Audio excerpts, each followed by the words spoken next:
O Carlos, que durante anos tratei quase como um tio e que até me deu uma força para alugar aquele espaço esquecido em Lores, decidiu que a minha dedicação e o meu investimento valiam menos do que a sua ambição desmedida.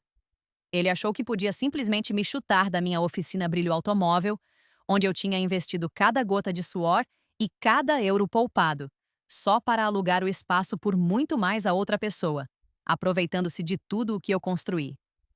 Recebi a carta fria do Instituto de Gestão Imobiliária Pública, IGEIP, onde ele trabalhava com uma ordem de despejo, mas o tiro saiu-lhe pela culatra de uma forma que ele nunca imaginou. E no final, fui eu quem sorriu. Eu era uma simples mecânica, sempre desvalorizada, mas com um amor gigante por carros e um sonho de ter o meu próprio espaço. Quando o Carlos me falou daqueles pavilhões antigos, propriedade do Estado, vi ali uma oportunidade. Eram escuros, úmidos, com um cheiro a mofo que não se aguentava. Mas o aluguer era acessível. O contrato inicial, um modelo padrão do IGIP para imóveis degradados, que assinamos com alguma camaradagem facilitada pelo Carlos, mencionava que quaisquer melhorias ficariam por minha conta. Havia também uma vaga menção à estabilidade se o negócio corresse bem. Uma promessa mais verbal do Carlos do que uma cláusula contratual sólida. O próprio Carlos, na ânsia de se livrar de um ativo problemático para o IGIP, não se preocupou com uma vistoria detalhada do estado lastimável do pavilhão, algo que, ironicamente, viria a ser crucial. E a descrição inicial do imóvel no contrato era bastante genérica, focando-se mais no seu estado degradado do que em detalhes específicos. Nos 5 anos seguintes, transformei aquele lugar.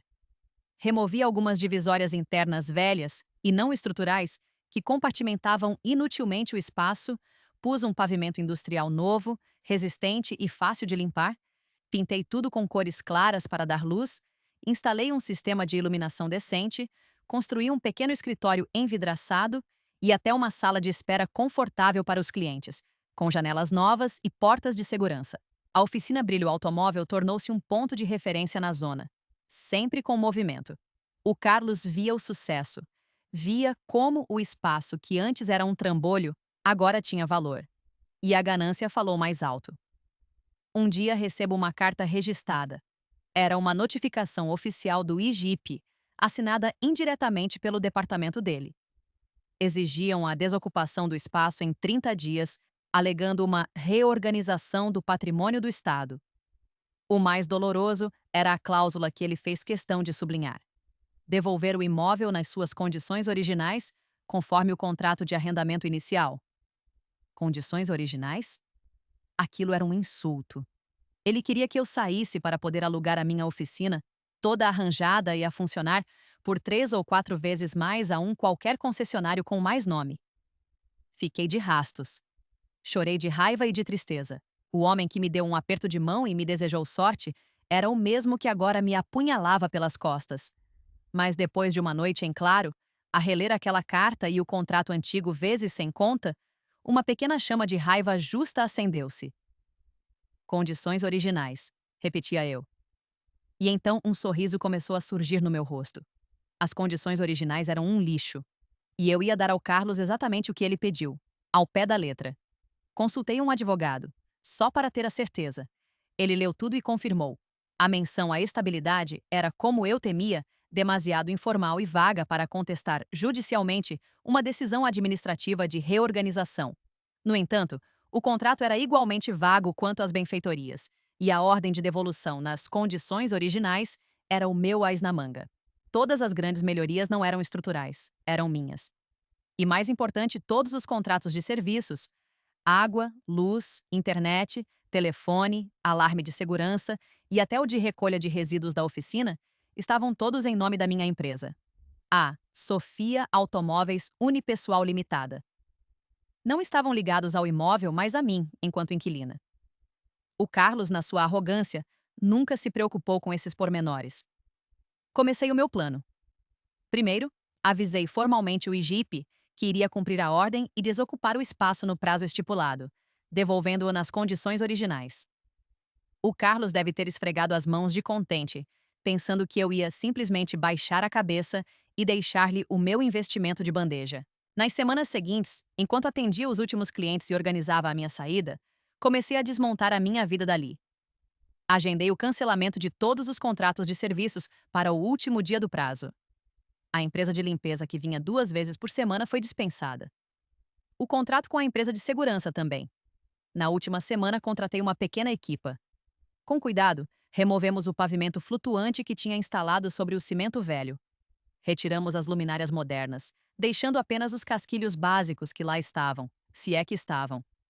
As divisórias elegantes do escritório, as janelas com vidro duplo que eu pus, as portas interiores e a porta de segurança da entrada, tudo o que era meu e não tijolo original foi cuidadosamente desmontado e carregado.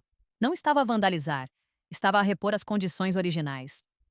O espaço começou a parecer-se cada vez mais com o buraco esquecido que encontrei há 5 anos. No último dia, depois do caminhão levar as minhas coisas e os últimos equipamentos, fiz uma última vistoria. O pavilhão estava escuro, o cheiro à umidade parecia ter voltado com força total. Onde antes havia um escritório moderno, agora havia um espaço vazio com marcas na parede. Onde havia luz, agora pendiam uns fios. Entreguei as chaves ao funcionário do IGP que o Carlos enviou, um rapaz novo que olhou para o espaço com um ar chocado. Eu apenas sorri e disse: Está conforme solicitado, nas condições originais. Uns dias depois, o meu telefone tocou. Era o Carlos. A voz dele não tinha nada daquela simpatia forçada de antigamente. Estava furioso. Gritava que eu tinha destruído o espaço. Calmamente respondi: Carlos, eu apenas cumpri as suas ordens. Devolvi o espaço nas condições originais, tal como a notificação do IGP exigia. Todas as melhorias eram minhas, pagas por mim, e eu levei-as comigo.